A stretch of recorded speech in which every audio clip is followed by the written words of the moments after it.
My name is Deborah. I had an abortion because I was nervous about being pregnant at 17 and because my boyfriend wanted me to have one.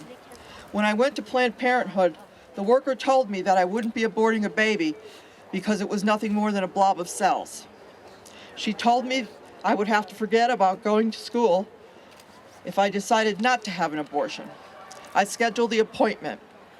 Because it was against the law in 1975 for a minor to have an abortion without parental consent, the woman from Planned Parenthood told me to bring a legal ID from someone else and not to tell my parents.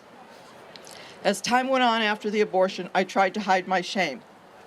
There were physical aspects of the abortion that were bothersome, but nothing like the shame from having an abortion and the guilt for both the abortion and the lies I had to tell to get it. A few years later, a friend of mine brought me to the Lord, and I had accepted Christ as my Savior. I began to see that abortion is murder, and the guilt and shame were at its worst. Years later, thoughts of that day kept coming back to me over and over again.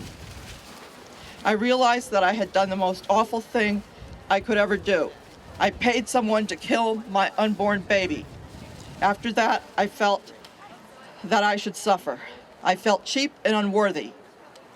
Even though I didn't think that I was worthy of God's forgiveness, the pain was too much, and I decided to go to Him anyway.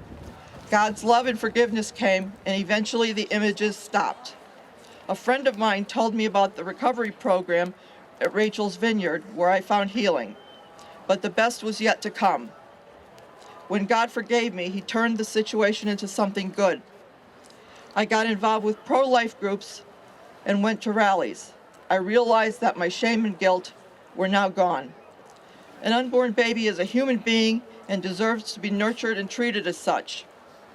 The intimidation tactics of Planned Parenthood to get me to have an abortion, the abortion procedure, and the physical and emotional aftermath are too painful for any woman to have to deal with.